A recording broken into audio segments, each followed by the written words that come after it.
Hello दोस्तों, आज जो हमारा टॉपिक है डिस्कशन का वो है फोरेंसिक अकाउंटिंग का पार्ट फर्स्ट।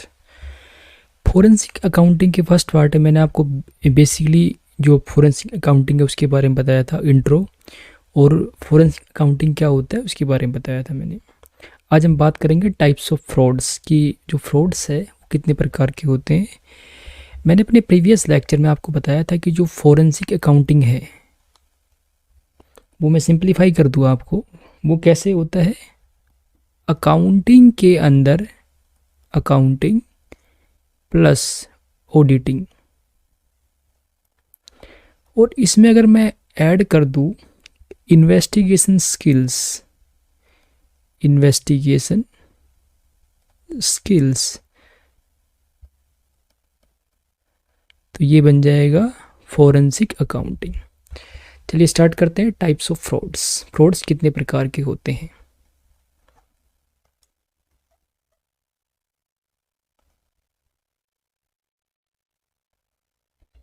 सबसे पहले corporate frauds, bank frauds, insurance frauds, security frauds और साइबर फ्रॉड्स, ये फ्रॉड्स हैं।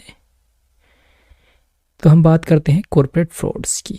कॉर्पोरेट फ्रॉड्स नाम से मालूम पड़ रहा है कि वो फ्रॉड्स है जो इंडियन कंपनी से संबंधित होते हैं। जैसे एग्जांपल सत्यम कंप्यूटर्स, जिसने 2009 के अंदर काफ़ी वर्ल्ड में एक नेशनल फाइनेंशियल एक हंगामा कर दिया था। सत्यम फाउंडर जो थे बी रामालिंगन राजू, उन्होंने डिक्लेयर किया था, अपना प्रॉफिट को बढ़ा के दिखाया था, जिससे उनकी बैलेंस शीट काफ़ी अच्छी हो गई थी $1 बिलियन से। उसके बाद बैंक फ्रॉड्स। बैंक फ्रॉड जो है ये बैंकिंग एरियाज से संबंध रखते हैं और ये समय के हिसाब से काफ़ी बढ़ते जा रहे हैं। बैंकिंग की मैं बात करूँ तो इसमें bank deposit, loan, inter branch यानी एक ब्रांच से दूसरे ब्रांच, अकाउंटिंग और ट्रांजैक्शन एट्सेट्रा। उसके बाद है इंश्योरेंस फ्रॉड्स। नाम से मालूम पड़ रहा है ये इंश्योरेंस कंपनीज में होते हैं। फ्रॉड्स ऐसे फ्रॉड जो इंश्योरेंस सेक्टर से संबंध रखते हैं, जैसे health insurance, claims frauds, false claims, गलत क्लेम कर लिया, insurance speculations, application frauds etcetera. उसके बाद है सिक्योरिटीज़ फ्रॉड्स। सॉरी, नाम से मालूम पड़ रहा है सिक्योरिटीज, शेयर मार्केट का इन्वॉल्वमेंट है इसमें। ऐसे फ्रॉड्स जो सिक्योरिटी से रिलेटेड है और अफेक्ट करते हैं पीपल। सिक्योरिटीज मार्केट की बात करूँ तो इन्वेस्टर्स ये कभी नहीं भूल सकते जो 4,000 रुपये का, 4,000 करोड़ का एक हर्षद मेहता स्कैम हुआ था, उसको लोग नहीं भूल सकते। बहुत बड़ा नाम था और लगभग 1,000 करोड़ केतन पोराक स्कैम हुआ था। 1,000 करोड़ रुपए का केतन पोरक स्कैम्स हुआ था, हर्षद मेहता स्कैम्स हुआ था 4,000 करोड़ का, जिसने एक तरह से शेयर होल्डर्स का काफ़ी बड़ा वेल्थ, बहुत ज़्यादा अगर मैं बात करूँ रुपए को, मार्केट में एक तरह से ख़त्म कर दिया था। शेयर होल्डर्स का पैसा डूब गया था। उसके बाद है साइबर फ्रॉड्स। नाम से मालूम पड़ रहा है साइबर। ऐसे फ्रॉड जो साइबर से रिलेटेड होते हैं, जो काफ़ी धीरे धीरे बढ़ते जा रहे हैं, क्योंकि आप सभी को पता है कि ई कॉमर्स जो है उसका यूज़ किया जाता है एक पर्सनल बेनिफिट्स के लिए, क्योंकि आज बड़ी मात्रा में क्रेडिट कार्ड यूज हो रहे हैं, एटीएम कार्ड्स यूज हो रहे हैं, cyber taking work at home, और जो वर्क एट होम है ये भी, तो ये सब साइबर फ्रॉड्स। उसके बाद मैं बात करूँ अगर फाइनेंशियल फ्रॉड्स जो हुए थे इंडिया के अंदर, मोटे मोटे, जो काफ़ी फेमस है, पुराने हैं लेकिन काफ़ी फेमस है। सबसे पहले हर्षद मेहता, ये सिक्योरिटी स्कैम्स था, 1991 में हुआ था और ये इसमें लगभग 5,000 करोड़ का स्कैम था, ये 5,000 करोड़ का घोटाला। उसके बाद एक फूड स्कैम्स हुआ था, चारा घोटाला जिसको बोलते हैं, 1992 में हुआ था, ये 950 करोड़ का घोटाला था ये। उसके बाद केतन पोरक सिक्योरिटी संबंधित था, ये भी, ये एक के अंदर हुआ था, 1,250 करोड़ का घोटाला था। उसके बाद एक यूटीआई स्कैम हुआ था 2001 के अंदर, ये 4,800 करोड़ का स्कैम था, घोटाला। Uttar Pradesh food grains and scams घोटाला 3 के अंदर हुआ था, ये 35,000 करोड़ का घोटाला था। सत्यम स्कैम मैंने ऊपर बताया आपको, ये 8 में हुआ था, 1,000 करोड़ का इन्वॉल्वमेंट था इसमें। और 2G स्पेक्ट्रम जो, ये भी 2008 के अंदर हुआ था और इसमें 1,75,000 करोड़ का घोटाला हुआ था। उसके बाद और भी काफ़ी स्कैम्स है, जैसे मधुकोर स्कैम जो 9 में हुआ था, 6,000 करोड़ इसमें घोटाला हुआ था। कॉमनवेल्थ गेम्स 10 के अंदर, जिसमें 2342 रुपये का करोड़ का घोटाला हुआ था। उसके बाद शारदा इंडिया परिवार इन्वेस्टर फ्रॉड स्कैम्स हुआ था 10 के अंदर, जिसमें 25,000 करोड़ का घोटाला हुआ था। ऐसे ही कोल ब्लॉक लोकेशंस हुआ था, जिसमें घोटाला 1.8756 बिलियन का हुआ था। कर्नाटका वक्फ बोर्ड यार्ड स्कैम 12 के अंदर 20,000 करोड़ का घोटाला हुआ इसके अंदर।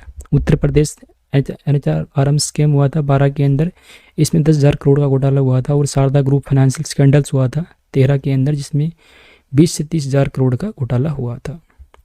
तो ये जो स्कैम्स है ये आप एग्जाम्पल के रूप में आप अपने एग्जाम में लिख सकते हो आप। तो फोरेंसिक अकाउंटेंट होता क्या है?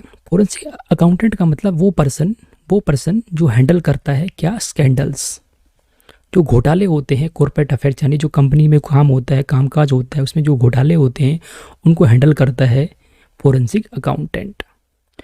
फोरेंसिक अकाउंटेंट्स जो होता है उनको और भी नाम से बोला जाता है, जैसे certified frauds examiners, certified public accountants भी बोला जाता है, चार्टर्ड अकाउंटेंट भी बोला जाता है, एंड इन्वेस्टिगेटिंग अकाउंटेंट भी कहा जाता है। ये थे फोरेंसिक अकाउंटेंट के नाम। उसके बाद हम बात करते हैं कैरेक्टरिस्टिक्स ऑफ फोरेंसिक अकाउंटेंट्स की, क्या क्या खूबी होनी चाहिए उनके अंदर। फंडामेंटल फोरेंसिक नॉलेज होना चाहिए उनके अंदर, जिसमें शामिल है प्रोफेशनल रिस्पॉन्सिबिलिटी हो, एक प्रैक्टिस मैनेजमेंट की नॉलेज हो, अच्छी लॉ की नॉलेज होनी चाहिए, कोर्ट्स डिस्प्यूट रिजोल्यूशंस, झगड़े होते हैं उनका एक तरह से समाधान के लिए अच्छी नॉलेज होनी चाहिए उनके पास। प्लानिंग को लेके प्लानिंग की नॉलेज होनी चाहिए, प्रिपरेशन कैसे करते हैं, इंफॉर्मेशन गैदरिंग कैसे इंफॉर्मेशन गैदर करना है, कैसे उनको प्रेजेंट करना है, कैसे डिस्कवरी करनी है, रिपोर्टिंग कैसे करना है, एक्सपर्ट्स होने चाहिए, और टेस्टिमोनी एट्सेट्रा। तो इंडिया में जो स्कैम्स थे मोटे मोटे बता रहा हूँ आपको, एग्जाम्पल लिख सकते हो आप एग्जाम में। 2G स्पेक्ट्रम स्कैम्स हुआ था, बताया मैंने आपको। सत्यम स्कैम्स, ये हवाला स्कैंडल्स हुआ था काफ़ी बड़ा। हर्षद मेहता काफ़ी फेमस है। केतन फ्रैक्स स्टॉक मार्केट स्कैम्स हुआ था, ये कॉमनवेल्थ गेम स्कैम्स। अब हम बात करते हैं यूज़ ऑफ फोरेंसिक अकाउंटिंग, जो एग्जाम में जनरली आ सकता है। तो मेरा फोकस उसी पे होता है जो एग्जाम में एग्जाम पॉइंट ऑफ व्यू से इम्पोर्टेंट होता है। तो बात करते हैं यूज़ ऑफ फोरेंसिक अकाउंटिंग का क्या यूज़ है, कौन कौन से एरियाज़ में इसका महत्व है। सबसे पहले हम बात करते हैं फ्रॉड डिटेक्शंस। फोरेंसिक अकाउंटिंग जो है वो फ्रॉड डिटेक्शन में काफ़ी हेल्पफुल है, क्योंकि इससे फ्रॉड डिटेक्शंस होता है, क्योंकि जो मेन वर्क होता है फोरेंसिक अकाउंटेंट का वो होता है फ्रॉड को डिटेक्ट करना। जहाँ पे एम्प्लॉयज़ कमिट करते हैं फ्रॉड्स इन द ऑर्गेनाइजेशन, एक संस्था के अंदर जो एम्प्लॉयज़ कमिट फ्रॉड्स करते हैं उसको फोरेंसिक अकाउंटेंट के माध्यम से डिटेक्ट किया जाता है।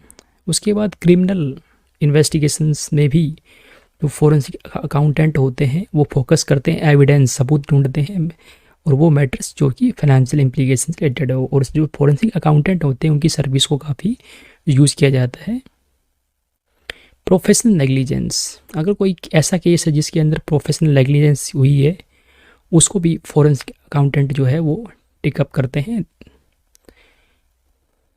अगर कोई जनरली एक्सेप्ट अकाउंटिंग प्रिंसिपल्स को कंफर्मेशन नहीं हो रहा है, नॉन कंप्लाइंस हो रहा है उनका, तो ऐसे में एथिकल कोड्स जो है प्रोफेशंस के उनको ध्यान रखते हुए भी जो फोरेंसिक अकाउंटेंट होता है वो इन चीज़ों को देखता है। कोई प्रोफेशनल नेग्लिजेंस के द्वारा वही चीज़ें होती है।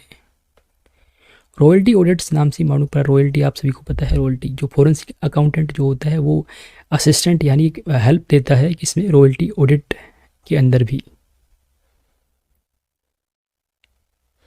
उसके बाद आर्बिट्रेशन सर्विस, जो फोरेंसिक अकाउंटेंट होते हैं वो काम करते हैं as a mediator for the business community in the dispute resolution, यानी जो झगड़े होते हैं उनका एक समाधान करने के लिए भी एक फोरेंसिक अकाउंटेंट जो होता है वो काम करता है मीडिएटर का। उसके बाद जो डैमेज कंप्यूटेशंस, फोरेंसिक अकाउंटेंट जो होता है वो एक ग्रेट असिस्टेंट देता है, काफ़ी बड़ी मात्रा में हेल्प करता है किसके लिए, कैलकुलेशन, यानी जो डैमेज होता है कोई भी ऑर्गेनाइजेशन जिसके अंदर कोई क्राइम या फ्रॉड हो रहा है जिसकी वजह से कोई डैमेज होता है तो उसकी कैलकुलेशन निकाली जाती है फोरेंसिक अकाउंटेंट के माध्यम से। इंश्योरेंस क्लेम, जो इंश्योरेंस कंपनीज होती है वो भी हेल्प लेती है फोरेंसिक अकाउंटेंट का इंश्योरेंस क्लेम्स के सेटलमेंट में।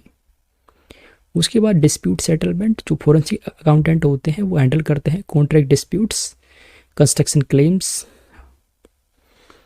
Trademark cases. तो ये सब चीज़ें भी फोरेंसिक अकाउंटेंट के माध्यम से होती है।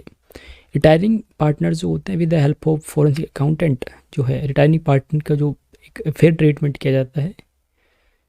मैट्रिमोनियल डिस्प्यूट्स में भी जो फोरेंसिक अकाउंटेंट होते हैं उनकी हेल्प ली जाती है, क्योंकि जो एसेट्स होती हैं उसका प्राइस निकालने के लिए और वो कहाँ पे सिचुएटेड है ये सब पता करने के लिए फोरेंसिक अकाउंटेंट का हेल्प ली जाती है। उसके बाद settlement of motor vehicle accident, अगर कोई मोटर व्हीकल एक्सीडेंट हो रहा है तो उसमें भी जो फोरेंसिक अकाउंटेंट होते हैं उनकी हेल्प ली जाती है कि एक्चुअल में लॉस कितना हुआ है, मोटर डैमेज हुई है एक्सीडेंट के अंदर, उससे कितना लॉस हुआ है एक्चुअल में, उसके फिगर को फाइंड आउट करने के लिए भी फोरेंसिक अकाउंटेंट की हेल्प ली जाती है।